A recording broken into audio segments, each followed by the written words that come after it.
Hare Krishna, everybody. On behalf of ISKCON Scarborough, we welcome you to this Sunday session with His Grace Dravid Prabhu. Dravid Prabhu happens to be the direct disciple of His Divine Grace A.C. Bhaktivedanta Swami Sheila Prabhupada and has been with ISKCON for around 5 decades now, 48 years to be specific. And he has been the proofreader as well as editor for BBT, that's Bhaktivedanta Book Trust. And from 1983 all the way till 1989, he was a part of that crucial team that worked on Srimad Bhagavatam. He performed a lot of services such as the English translation, and he also helped produce the revised editions of Srila Prabhupada's Ishopanishad, Krishna book, and Chaitanya Charitamrita, as well as teachings of Lord Chaitanya. And he produces Srila Prabhupada's Vyas Puja book every year. So Prabhu is on that committee as well. And in addition to all this editing that he's been doing, Prabhu also teaches Bhakti Yoga at San Diego Temple and various other centers across North America.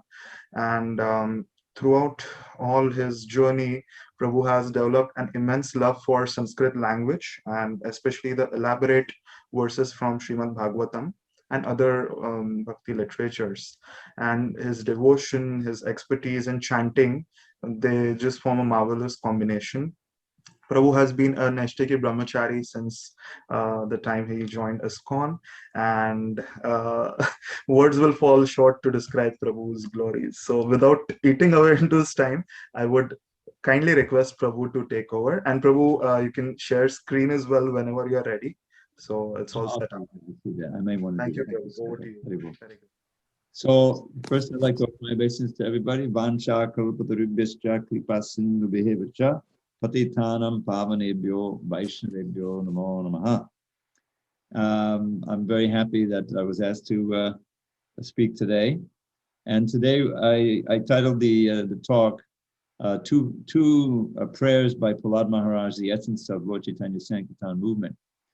And these prayers, I'm going to share the screen so we can all see them.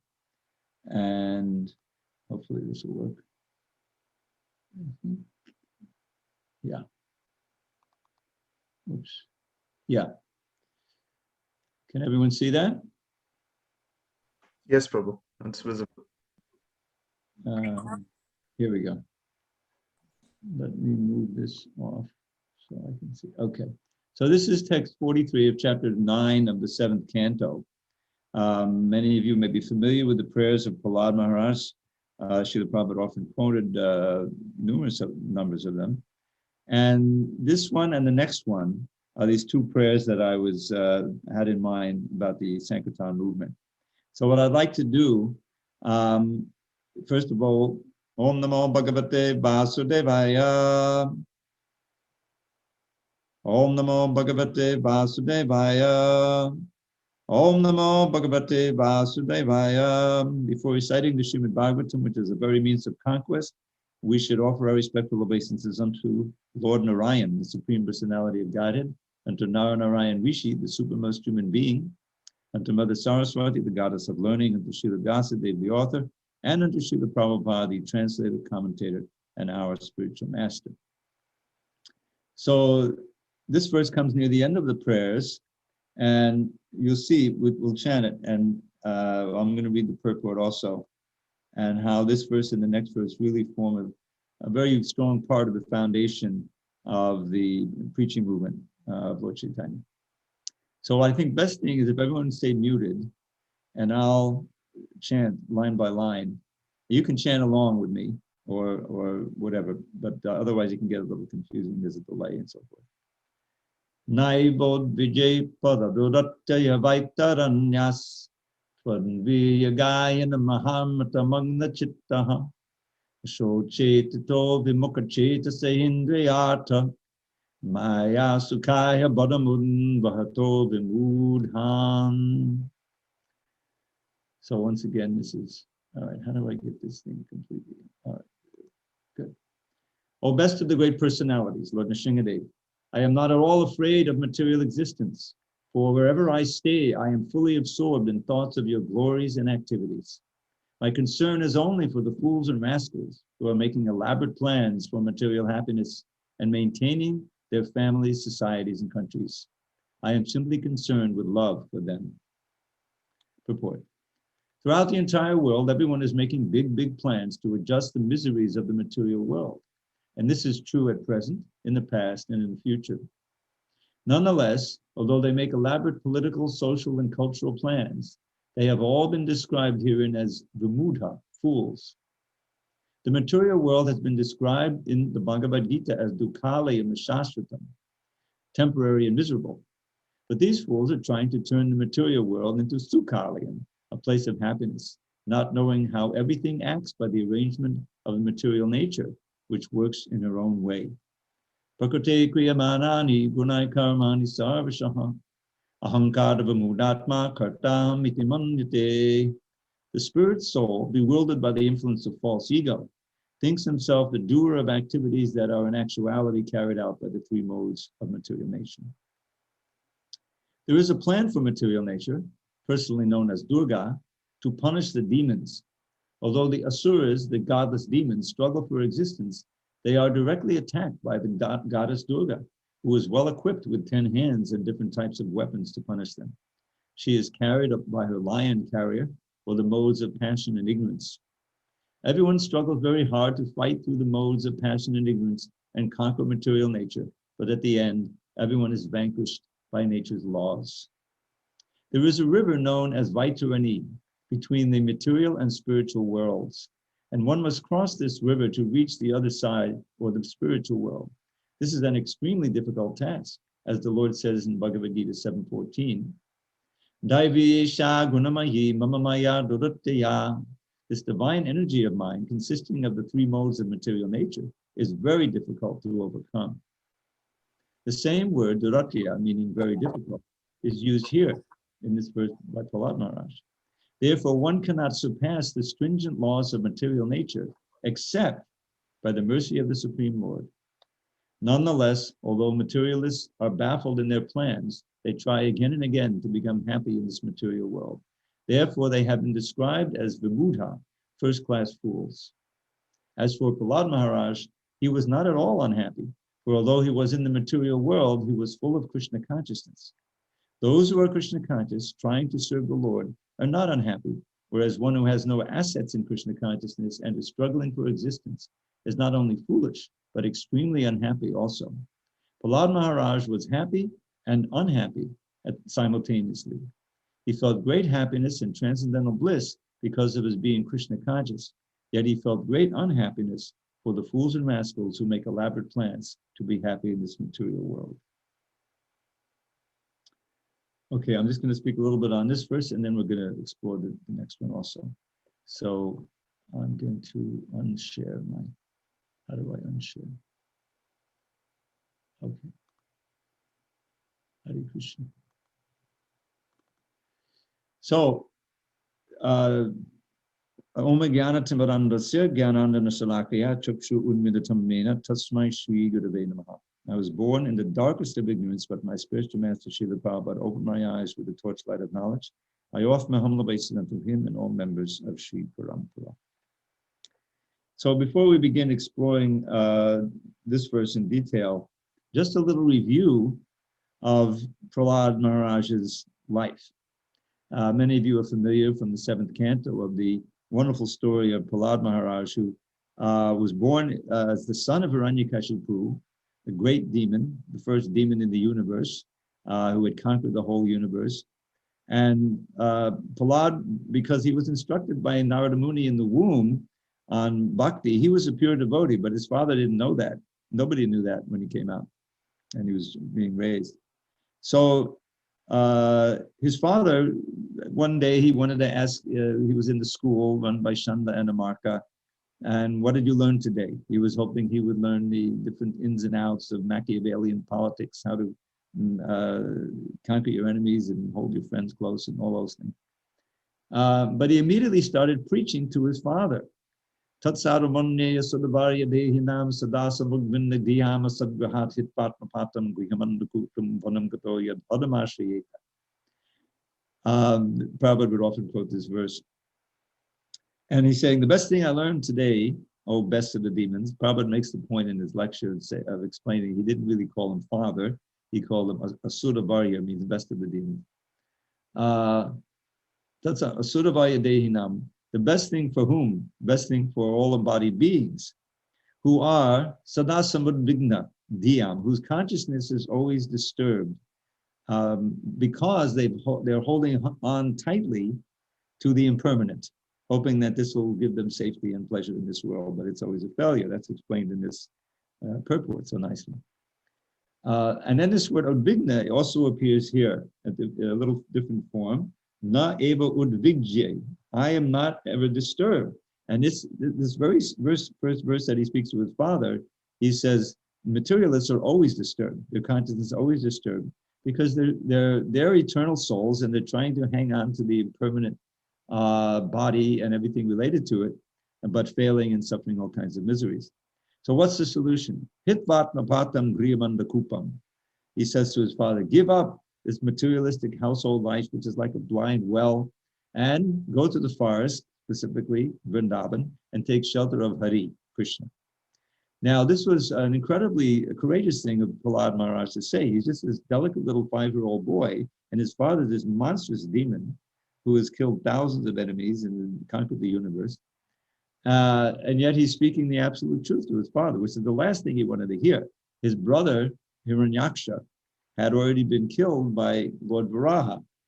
And so Hiranyakashipu, who of course was one of the Jaya Vijay, originally he had been cursed, come down, you know that backstory. But he didn't know that. He was in his demon mode. And so he became angry, not at Prahlada, because Prahlada was just a little boy. He'd been misguided. He first looked askance at Chanda and Amarka, and that glance can kill. So they said, we didn't teach him this. We don't know where he learned it.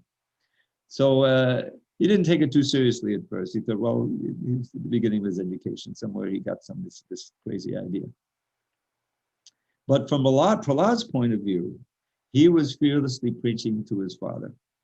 And eventually, and you know the story, his father became incensed with him, told his henchmen to kill him in all different kinds of ways, and whatever they had at hand, stomping him with elephants, poisoning snakes, throwing him off a mountain, what to speak of the weapons they had.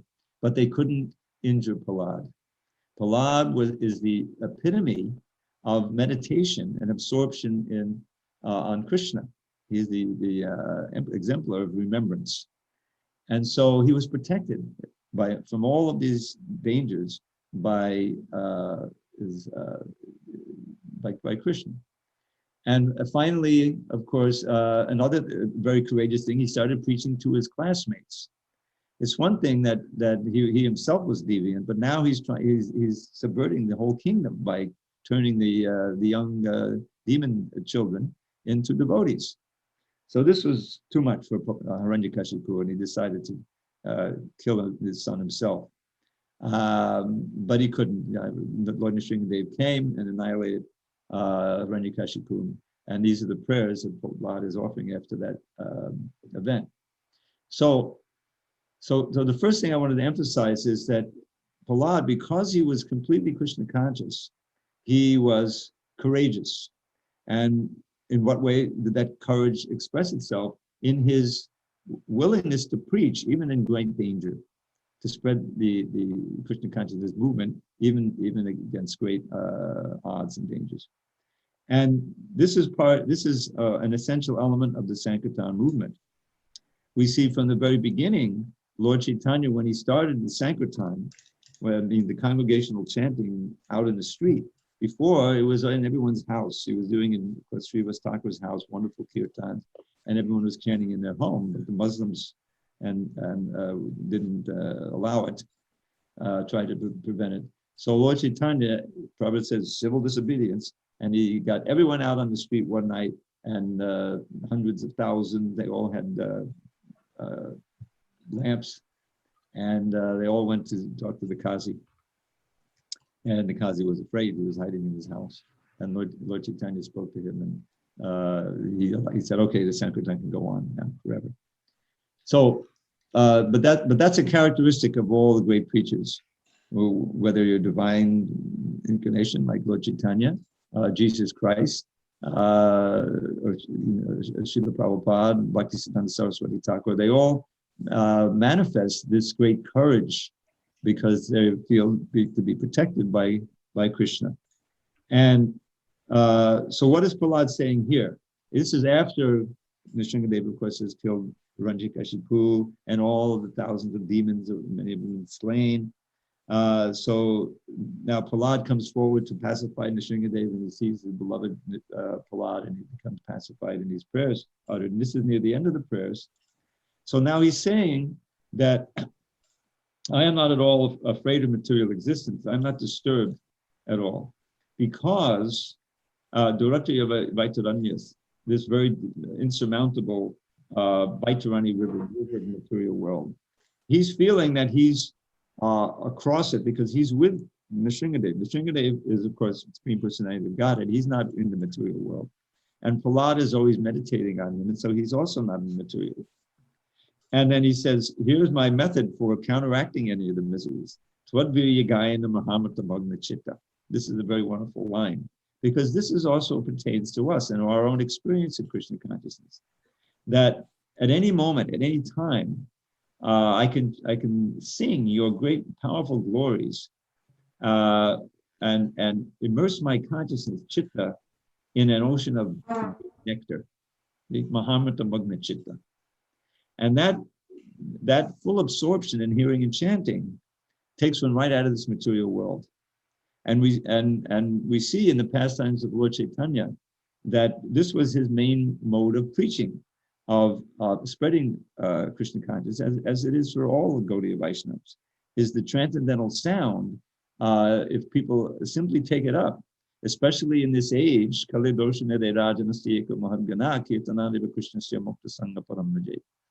that although it's an ocean of faults, there are, Prabhupada, recently I heard a lecture where he's enumerating some of them from the 12th canto, where mercy is decreasing, people's lives are decreasing, the ability to remember is decreasing, everything good and auspicious is decreasing, everything inauspicious is increasing. So it's an ocean of faults. I think we've all experienced that to one degree or another. But there's one very great advantage of this age, and that is Kirtanadeva Krishnasya Mukta Sangha Padang Vrajet. Simply by the congregational chanting of the holy name of Krishna, Mukta Sangha. Now let's meditate on this particular phrase. Mukta Sangha means you become free of all attachments in this world and ultimately all associations. Sangha means attachment and also association. So it's the attachments, the knots in the heart, the vidya grunti, that keep us bound to this world and keep us coming back, because we've forgotten completely our wholesome attachment to Krishna. Ultimately, we can't break that relationship, but we can forget it, and we can experience the perverted reflection of it in our attachment for everything in this world, which really is a trap. It's Maya's spell to have us become attracted through our senses and our mind to things of this world, and it works in every species. But only in the human species can we reflect on this, and if we're blessed by the association of a great devotee who's giving us real truth and knowledge, as we have been by Prabhupada, then we can start to redirect our attachment. So here he's saying that by chanting Hare Krishna, Kirtanadeva Krishnasya, one gets the attachment for this world slackened, and the attachment for Krishna becomes stronger and stronger. Right at the beginning of Bhagavatam, we learn in the 2nd chapter, where Sridhar Goswami is answering the questions. The first question of the sage is, what is that dharma by which these living entity can become fully satisfied? And the 2nd verse says, by the service of Krishna, Vasudeva Bhagavati Bhakti Yoga Prayojitaha, Janayat Yashu Vairagyam Jnanam Chayat Haitika. By serving Krishna, one quickly experiences Vairagya, which is exactly this Mukta Sangha. And that is a central aspect of becoming Krishna conscious, becoming detached from our formerly very powerful attachments and becoming attached to Krishna. So Prabhupada, in this purport, he is describing the material world, material persons, and how they're all fools and rascals because they're trying to adjust the material energy so that they can be happy and peaceful here. But that's impossible. That's impossible. There's another prayer of Prahlada Maharaja's, which I like to cite in this regard. He's describing, and in this prayer, he's actually praying to Lord Nrsingadev to instruct him in devotional service, to give him. He's taking the role of a sadhaka. So he says, Yasmat priya priya yoga sa yoga janma shokagnana sakata yona shadayamana. Dukkaushadam tatapi dukkam atadhyaham bhuman vamame vadameta vadasya yoga. So this is a very instructive verse. He's describing in so many different species of life.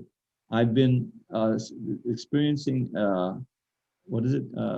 The fire. I've been burning in the fire of lamentation. And when we think about it, what causes lamentation in this world, which is a combination of fear and anxiety, and that is things that are dear to us, that have become dear due to our attachment in this world, are suddenly or gradually taken away from us. And things that we're afraid of, we're terrified of, are forced upon us, like the pandemic. Who expected it? You know, it was something that's, what do they say? Apriya Sangyoga. It's definitely not dear. This is the opposite of dear, but it's forced upon us. And the things that are dear, like our health, or our body, or our family, or our money, whatever it is, are gradually or suddenly taken away from us. So both of these put us in a fire of great anxiety. And so, as Prabhupada describes here, that's why I reminded of this verse, we have various remedies for this dukkha. We have insurance policy. Okay, I may get sick, but I have health insurance. Okay, and I may die, but I have life insurance. So I don't have to worry about my children and so forth. I have car insurance and fire insurance and all kinds of insurance. So insurance is a way of illusory way of trying to deal with the fearful conditions that are going to happen in this world. But it's a fool's errand. You know, you may have insurance against one thing, but is there any insurance against death that you're going to die? There's no insurance against that. There's no possibility of stopping it. So, but we still try to have remedies for it. But as the verse says, the remedies are worse than the original problem. Dukkaushadam tadapi dukkam. They cause more misery. And all because of this one fallacy, atadhyaham, because I'm thinking I'm something I'm not. I'm thinking I'm the body instead of the soul. And so in 3 lines, he described material life. It's just an expansion of this Vaitarani river, you know, this idea that Prahlada is not suffering from. And so what's the solution? Please, the last line says, Bhuman, oh great Lord, he's speaking to Nrsingadev, Vamami vadameta vadasya yogam. Please instruct me in your dasya yoga, which is another way of saying bhakti yoga. I who am wandering, Brahmami, who am wandering in different species and wandering in different planets, all experiencing this fire of anxiety. So Prahlad, he is a typical advanced devotee, Uttama Adhikari devotee, and he is feeling empathy. He's feeling empathy for these suffering souls. He calls them vibhudas, fools, but he's still feeling empathy for them. And this is the famous Padadukka Dukki mood that was described actually about Sanatana Goswami, I think, if I'm not mistaken, Raghunathas, I forget, one of our great acharyas was described that way, and they're all like that. And it's a simple Sanskrit, Padadukka Dukki, that you're unhappy to see others unhappy. Recently, I was reading the Caitanya Charitamrita, the story of the little account there of Vasudev Dutt. Many of you know this very famous passage where he's speaking to Lord Caitanya, and he expresses a genuine sentiment, and he's saying that, my dear Lord, because they know that he's the Supreme Personality of Godhead, said, my dear Lord, I can't stand the fact that all these people are suffering in all the universe. So they're suffering their sinful reactions. So you deliver them from their sinful reactions, and you put them all on me, and I'll just simply suffer here in the material world and all the sinful, and you take them back to Godhead. And he was serious about it. And Lord Chaitanya actually cried when he heard this. And in the purport, Prabhupada said this shows that he was even in a more advanced state than Jesus Christ. And Jesus Christ delivered those who surrendered to him and confessed. But Vasudeva wants to deliver everyone, no matter how demonic they are and how sinful they are. So it's an amazing sentiment. And Lord Chaitanya says something very interesting, which I had forgotten. And he says, you don't have to suffer their sinful reactions. By the desire of the pure devotee, they'll be delivered. In other words, they're already going to be delivered. Simply by your desire, they're going to be delivered. And that means of their deliverance is the Sankirtana movement. So this attitude of Prahlada is something that we should also cultivate. And it also pertains to Lord Chaitanya's, at the very beginning of the Bhagavatam, of the CC, we learn from the Mangalacharan that Krishna had two reasons for appearing as Lord Chaitanya, one internal, one external. The external reason is to spread the Sankirtana movement. It fulfills the mission of every incarnation. Padatanaya sadhanam vinashayata dushkanam dharma samstapanataya. Protect the devotees, annihilate the miscreants, and reestablish real dharma. Of course, in this, Lord Chaitanya doesn't annihilate the miscreants, he annihilates their demonic nature within the heart. Right? So they become devotees, just like Jaya and Vijay. Jagai Madai. So this attitude, Prahlada is exemplifying it, that he himself has achieved perfection in Krishna consciousness. But that's not enough.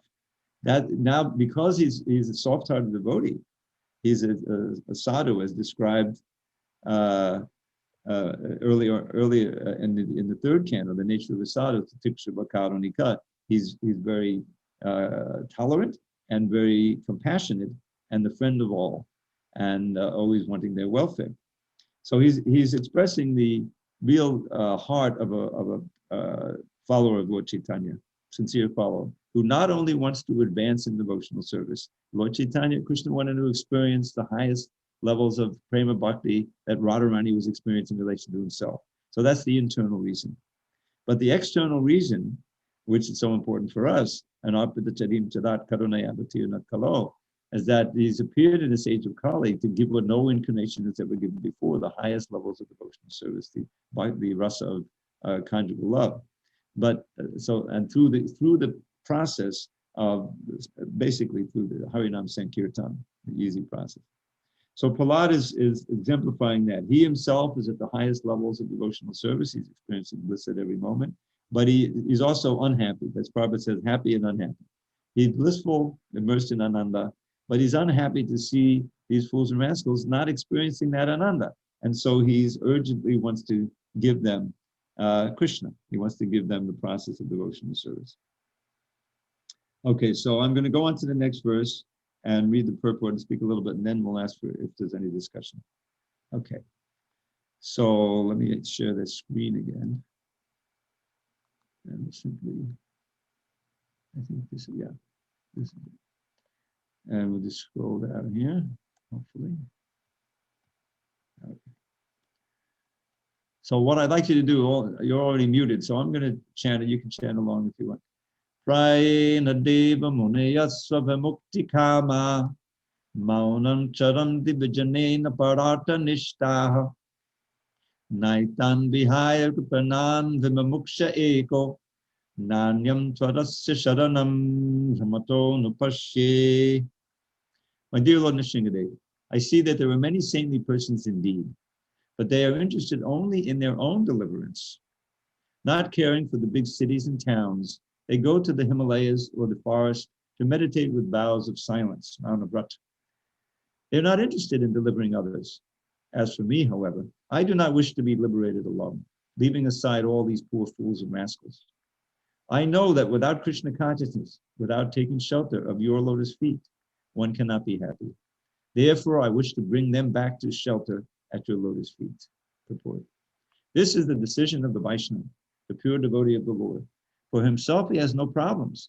even if he has to stay in this material world, because his only business is to remain in Krishna consciousness. The Krishna conscious person can go even to hell and still be happy. Therefore, Prahlada Maharaj said, Naivod Vijay Padadorate Avaitadanya. O best of the great personalities, I am not at all afraid of material existence. The pure devotee is never unhappy in any condition of life. This is confirmed in the Srimad Bhagavatam 6:17-28. Narayana Paraksarve Nupatashtina Bibhyati Svargapavarganamikesh Vapiturliyarta Darshinaha. Devotees solely engaged in the devotional service of the Supreme Personality of Godhead, Narayan, never fear any condition of life. For them, the heavenly planets, liberation, and the hellish planets are all the same. For such devotees who are interested only in the service of the Lord. Excuse me. For a devotee, being situated in the heavenly planets and being in the hellish planets are equal. For a devotee lives neither in heaven nor in hell, but with Krishna in the spiritual world. The secret of success for the devotee is not understood by the karmis and jnanis. Karmis therefore try to be happy by material adjustment, and jnanis want to be happy by becoming one with the Supreme. The devotee has no such interest. He's not interested in the so-called meditation in the Himalayas or the forest. Rather, his interest is in the busiest part of the world, where he teaches people Krishna consciousness. The Krishna consciousness movement was started for this purpose. We do not teach one to meditate in a secluded place just so that one may show that he's become very much advanced and may be proud of his so-called transcendental meditation, although he engages in all sorts of foolish materialistic activity. A Vaishnava like Prahlada Maharaj is not interested in such a bluff of spiritual advancement. Rather, he is interested in enlightening people in Krishna consciousness, because that is the only way for them to become happy. Prahlada Maharaj says clearly, Nanyam tvadasya shadanam brahmato nupashye. I know that without Krishna consciousness, without taking shelter of your lotus feet, one cannot be happy. One wanders within the universe, life after life, but by the grace of a devotee, a servant of Sri Caitanya Mahaprabhu, one can get the clue to Krishna consciousness and not only become happy in this world, but also return home back to Godhead. That is the real target in life. The members of the Krishna consciousness movement are not at all interested in so-called meditation in the Himalayas or the forest, where one will only make a show of meditation, nor are they interested in opening many schools for yoga and meditation in the cities. Rather, every member of the Krishna consciousness movement is interested in going door to door to try to convince people about the teachings of Bhagavad Gita as it is, the teachings of Lord Chaitanya. That is the purpose of the Hare Krishna movement. The members of the Krishna consciousness movement must be fully convinced that without Krishna, one cannot be happy. Thus, the Krishna conscious person avoids all kinds of pseudo-spiritualists, transcendentalists, meditators, monists, philosophers, and philanthropists.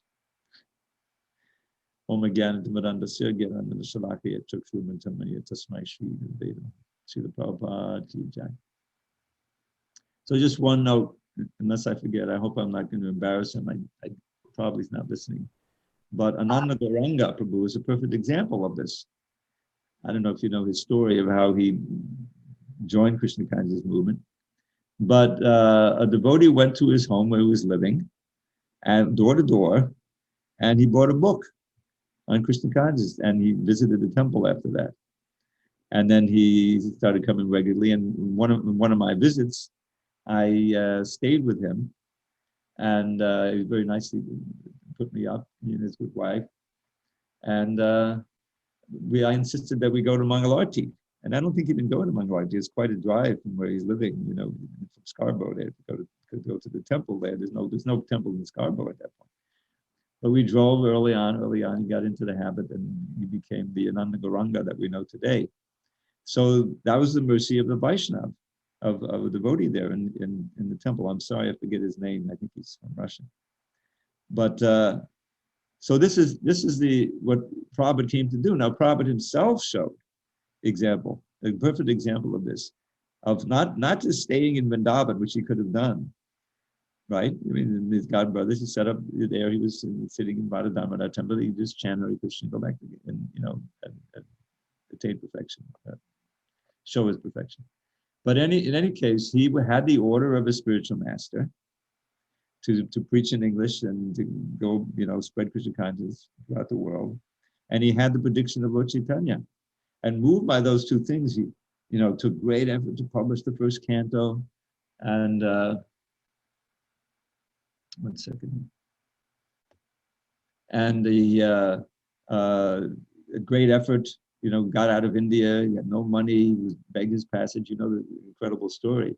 Also, he could go to the busiest part of the world, New York City, and to try to find someone who would accept Krishna consciousness.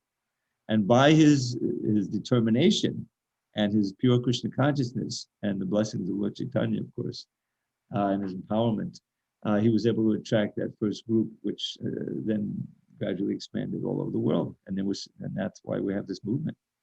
So this is exactly in the mood of Prahlada Maharaj.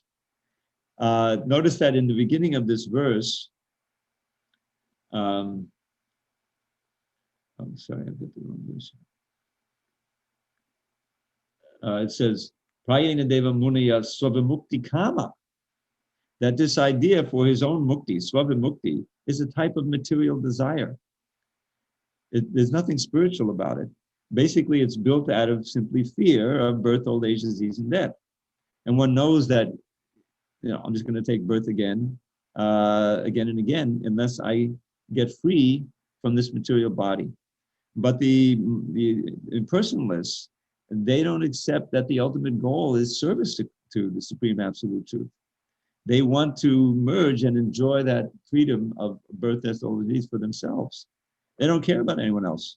And therefore, they wander in silence, vijane, where there are no people, naprarartha nishta, not at all determined to help others, to have any meaning in others. And Prahlad says, Naitan vihaya, but I'm not going to give up these creepiness, these fools and rascals and wretches who have turned away from you and are suffering so much. For my soul mukti, vimamuksha eko, desiring my liberation alone. Because I don't see I don't see anyone, any other shelter for them, but you, my Lord, Tvad, for those who are wandering in this world in illusion and suffering. So this is the determination of the preacher. And Paraduka Duki, willing to undergo so many austerities, even to the point of dying. Prabhupada gives Jesus as an example of that, the crucifixion, for the sake of preaching for the benefit of others. And at the same time, one who makes this effort gets so much blessings from Lord Chaitanya and the whole parampara that you quickly advance in devotional service. This is an evidence. This preaching mood is an evidence of one's sincerity in devotional service. And as Krishna says, there's no one more dear to me than one who shares this message with others, one who preaches and takes the trouble to preach. So that's why I said it's the essence of the Sankirtana movement.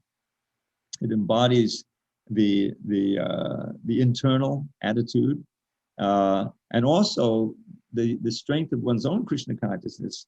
That's at the beginning of the first verse.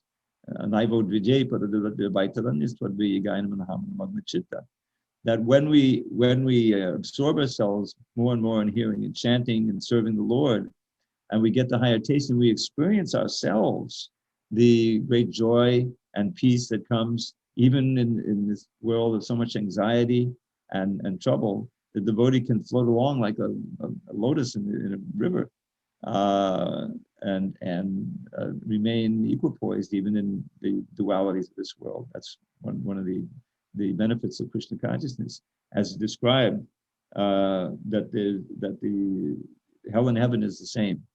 Prabhupada would sometimes, remember some lectures he would give in 26 Second Avenue, and anyone who's heard those lectures, you can hear the big road, Second Avenue. I used to drive down that road every week when I was commuting in and out of Long Island, and it's very busy, and there's honking of horns and stopping and all these things. Not the ideal place for an ashram, But Prabhupada insisted the door be open so someone may want to come in. It's very inviting, So you have that. So Prabhupada says, at one point he says, I'm not really sitting here in New York. I'm still in Vrindavan. In other words, his consciousness is there internally. He's so relishing his internal relation to Krishna. And so that's, you take that with you. whether he's in New York City or some other city, or Africa, wherever he may go, or he may be in Vrindavan. But that consciousness of intimate service to Krishna in the highest levels of devotional service, that's your internal state, and that's where you're really living. And that enables you to stay encouraged and enlivened, even in amongst the reverses in Sankirtana, which there were plenty of in Prabhupada's time, and many challenges, as you know. So that's why I say that these two verses embody the mood of the preacher in Krishna consciousness, someone who's really a sincere follower of Lord Chaitanya. It's not mutually exclusive. If one enthusiastically embraces a role in the preaching movement, then one will find one's advancement going faster, because the mercy is coming from Lord Chaitanya and from within, and the blessings. And the blessings basically come in two forms: more and more detachment from all of this bewildering material energy that's trying to attract us, and more attraction to hearing and chanting and everything related to Krishna consciousness. And especially, association with devotees, that's where things really get very sweet. That's another verse we were reading, that in that second chapter. If what you're doing is even in devotional service is not increasing your desire to hear about Krishna, then it's you're doing something wrong. That's Shrama Evahi Kevalam. Dharmas Swanushtitak Pungsam Nishtrakrena Vishtrachena Katasya Notpadi Yadiratim. Shrama Evahi Kevalam. So we should be each day we should see, am I getting more and more attracted to hear about Krishna? I want to read books, I want to share with my friends and family, and am I always attracted to the kirtan, or do I always seem to find something else to do during the kirtan? We should do that. We should try to learn how to really relish kirtan. Dancing and chanting is the essence of the movement. So it's 8:45. What should I do, Sartak? Should I stop now and ask for questions, or maybe give a little poem and show that part of it? Sure, Prabhu. I believe we could have your poem now. And in the meanwhile, what I would request other participants is that whatever questions they have, they can put in the chat, and we could Okay. address all of those after your poem. Is that okay with you, Prabhu? Okay with me. All right, Prabhu. Let's go for your poem. We've been waiting for that. So this is a poem some of you may be familiar with, called the Kevalashtaka. It's about the holy name, 8 verses about the holy name. And for years, this has been known in ISKCON. In fact, if I recall correctly, my memory is what it used to be. Sheila Prabhupada's godbrother, Kinchana Krishnadas Babaji, used to sing some of these verses, not all of them, in the kirtan. He'd have kirtan, then he would do shlokas, and these were some of the verses. So I learned this years ago. And actually, we always thought it was anonymous. No one knew who wrote it. But within the last 10 years or so, we found that it was written by one of Bhaktivinoda Thakur's associates, I think. I don't think it was a disciple, Sheila Nilakanta Goswami. And he wrote 100 verses. I don't know who selected these 8. It may be Bhaktivinoda Thakur, but these 8 have the form of an ashtaka. So the Sanskrit goes like this.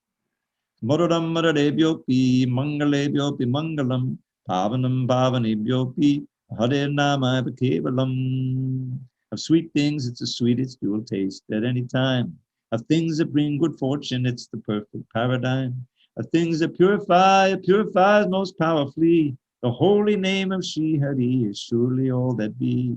Abrahmastamba Paryantam Savam Mayamayam Jagat Satyam Satyam Bhunak Satyam Hare Nama Kevalam. From Brahma's realm atop the sky down to the lowly grass, illusion reigns in my Devi's treacherous morass. The truth, the only truth, the name of Shri Hari. The holy name of Shri Hari is surely all that be. Sagadu Supita Chapi Samata Bandhavopisa Shikche Chesada Smartam Hare Nama Kevalam. He's the Guru, he's the Father, he's the friend most true, and she's the real mother who most kindly teaches you to always chant and hear the holy name of Shri Hari. The holy name of Shri Hari is surely all that be. Nishvasena hi vishvaso kadarudho bhavishyati kirtaneya mata bhalyan Hare Nama Kevalam. Remember that our final breath may come at any time, no matter if we're old and sick or in our youthful prime. So young and old alike should chant the name incessantly. The holy name of Shri Hari is surely all that be. Hari Sadavasi Tatta Yatra Bhagavatajana Kirtani Gayanti Bhakti Bhavena Hare Nama Kevalam. Lord Sri Hari forever dwells forever. Devotees whose hearts are fixed on him and free of all impurities uplift their voices high and sing his name in ecstasy. The holy name of Sri Hari is surely all that be. Aho dukkam mahadukkam dukkha dukkataram yata kachartam vismatam ratna Hare Nama Kevalam. Alas, what sorrow, what great pain, the worst calamity for people to forget the holy name of Sri Hari. Although the name's a priceless gem, mere broken glass they see, the holy name of Sri Hari is surely all that be. Just fill your ears, just fill them with the name of Sri Hari. Just chant the name with all sincerity. Just sing the name, just sing the holy name eternally. The holy name of Sri Hari is surely all that be. Trini kuchitigat sarvam rajati sakalopadi. Chidanandamayam Shuddham Hare Nama Kevalam. It makes this world appear like bits of straw upon the ground. Resplendently it reigns supreme, divinity and sound is filled with transcendental bliss and peerless purity. The holy name of Sri Hari is surely all that be. Now there's no ninth verse because this is extracted from 100 verses. So I wrote a little verse at the end. Inspired to glorify the holy name of Sri Hari, Sri Nilakanta wrote this hymn in Sanskrit poetry. I pray that those who hear this lowly version made by me will chant the holy name of Sri Hari in ecstasy. So that's my little poetic offering. Any questions or comments on our discourses today? Hari Bol Prabhu, the poem was so wonderfully composed and it truly encapsulates the essence of Harinam and the glories of Harinam. By And the way, I know if anyone wants I have a file of all my poetry. I'm going to send it to Ananda Gauranga. I think he has it already, but I updated a little few things, and you can get it from him. It's free. It's the PDF. Hare Krishna. thank you, Prabhu. And yes, we will get in touch with Anand Gaurang Prabhu to have your poems with us and to go through the same. And the way you recite them as well, they're so packed of energy. They're so packed of the glories of holy name. Seriously, thank you so much for that. Also, thank you for wonderfully giving today's lecture. And the key essence of which was that pure Vaishnavas go above and beyond perfection. They want the perfection of everyone else as well. They want, as you said, paradukha dukhi, or uplifting those who are grief struck, uplifting those who are in need. I think that is what it entails to be a pure Vaishnava, and all the examples that you cited, be Yeah. it of Prahlada Maharaj. So thank you so much for all of those points. And I do see a question in the chat box here. It is from Srimati Mataji. And she is asking that as we age, as we grow older, our physical energy decreases. So how do we stay enthusiastic and engaged in Krishna consciousness? Yes, this is something we all face at a certain point in life, and well, we have to know our limits, but at the same time, do what we can with the assets that we still have. And oftentimes, we find that if we can stay in the association of devotees, and we can relish hearing. Hearing is something that you can do on practically always to the end, and hopefully, and that learn how to relish just hearing Krishna Katha, pure Krishna Katha, or be in a kirtan. So that part of our own activity, at a certain point, we have to cut back. We can't keep running around like we used to do, obviously. But someone can preach in that way also, by staying in the association. It says, oh, here's so-and-so, they've been a devotee for so many years, and see how little tears coming from their eyes when they hear the holy name and see those beautiful deities they've been worshiping for 40 years, and so forth. That itself is preaching. That itself is a very important element in Krishna consciousness. sharing it. So in that way, we can stay enlivened. The main thing is to cultivate with all our assets that we now have the taste for hearing Krishna Katha, pure Krishna Katha, and that can take us back to Godhead. No questions asked. And it also we need to have support of. You can see the great importance of sangha, of a very strong sangha. That someone appreciates the service we've done, sincere service for so many years, and you have so many friends who appreciate that and are willing to help you, and especially to stay Krishna conscious. So that's how the devotees enter into old age and disability or infirmity by kind of developing over the years nice Vaishnava relationships that can then support you as time goes on, and you can, and at one point, you can hear the holy name, and that I've been at several, at least half a dozen bedsides of devotees who were passing away. They asked me to come and chant, and it's always a very moving experience. I remember this one devotee, Radhanath, not Radhanath Swami, but there was Radhanath Das, who was a book distributor, but he had a progressive disease, and eventually he had to go out in a wheelchair, and he would religiously go out and distribute books. It was amazing. And when the time came, he voluntarily decided he could have been an invalid for who knows how long, but he had to be on a machine and so forth. He didn't want that. So we arranged, okay, this is the time we're going to leave. And we called all the devotees together, all his friends, and we had a big kirtan, and he departed. And so, we're all going to face that at one point, and hopefully we can stay in the association, and that we can have our consciousness carry us back to devotion, to Goloka Vrindavan. Recently, we had an amazing experience. It wasn't an elderly lady, but she had come down with cancer. She was only 38, I think. And she had grown up here. I remember her, I've been here so long. I remember when she was 5 years old and she grew up, wonderful daughter of a wonderful couple of devotees couple.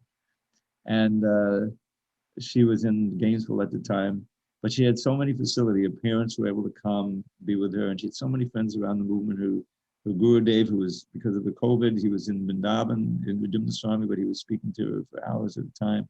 I chanted some of my poems to her over the phone, and her departure was so, described by her father, was so serene.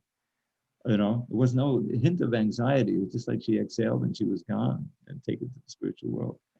And it was very inspiring and instructive, how to depart at any age when you get to be an invalid. So that's about all I can answer at this point. Even though I'm 73, I've been blessed with good genes or whatever, and so I'm still running around in kirtan and doing what I was doing, although my eyes are getting weaker. But I've seen, and of course we're all going to have to go through it at one point. But this is the way that devotees approach it. Hare Krishna. Thank you so much, Prabhu, for that answer. And I think, as you said, association is something which is important right from day one that we are in KC till our very last breath on this planet. So that is what keeps us going and keeps us feel energized and enthusiastic about this entire process. Apart from this, I don't see a question in the chat box here, but if anyone has a question, they can type it out here, or they can even raise hands and we could unmute you.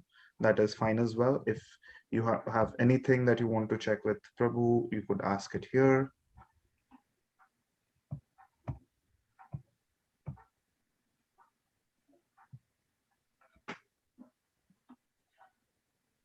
If not, I can finish with a couple of poems till 9 o'clock. Absolutely, Prabhu. I think we could totally go ahead with that. We look forward to hearing from you. Yeah. This is one of my favorites. This is from Pradyavali, and I forget who wrote it, but it describes how we can survive the burning flames of Kali Yuga, which sometimes are literally burning. I saw some of the incredible heat that is suffered in the Western Canada recently. I mean, inconceivable, 110 degrees in Vancouver. So it's overheating, global warming is happening in many ways, and otherwise just the fire of material life. So he says this way, he says, Aho bir nakale baduyate Sudha sudhara marodam pade pade Dine dine chandana chandra shitalam yasho yashora tanayasagite.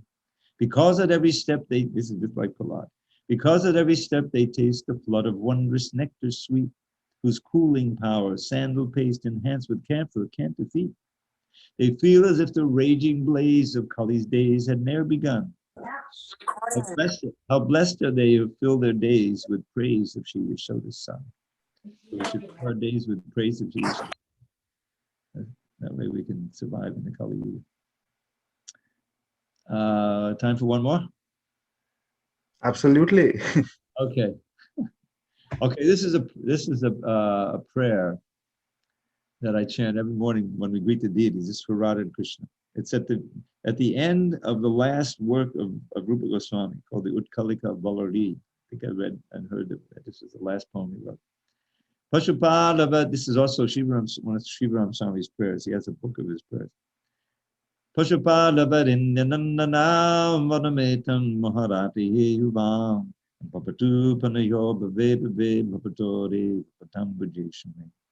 O Radha Krishna, children of the best of cowherd men, this single boon I beg from you again and yet again. In all the countless births my endless sins will make me meet. Let all my love flow toward your luscious, lustrous lotus feet. Hare Krishna. But before we end, I have 1 minute. This is a little prayer to Sheila Prabhupada I wrote a few years ago for his Vyasa Puja, as a Vyasa Puja offering, but I tweaked it so it's good for any day. O Prabhupada, we hail the day when you appeared just like a ray of Krishna's vast effulgence bright to give this blind world back its sight. We thank you from the bottom of our heart and pray with deepest love that we may serve your lotus feet in every circumstance we meet. As years go by and books go out, we see what life is all about, to serve your mission and our Lord's by spreading wide your sacred words. As well, you want us all to strive to let those words direct our lives. This safest path will lead us home, no more in Maya's realm to roam. And that's, I think. Jai. That is a wonderful way to. That's in the file. That's in the file also, the poetry file, and many others too. Absolutely. That's a beautiful way to keep Srila Prabhupada at the center, at the core of all that we do, and all our dealings with other Vaishnavas. So, Prabhu, thank you so much, not only for your poems, but also for this wonderful lecture and for taking out time. Anand Gaurang Prabhu is not here today, but he has conveyed his gratitude to you for agreeing to take up this lecture. And we look forward to having you again, with us real soon, and to hear more of your poems, to hear more of these nectarian verses from you. And thank you so much for everything. Thanks for your time, Prabhu. Thank you.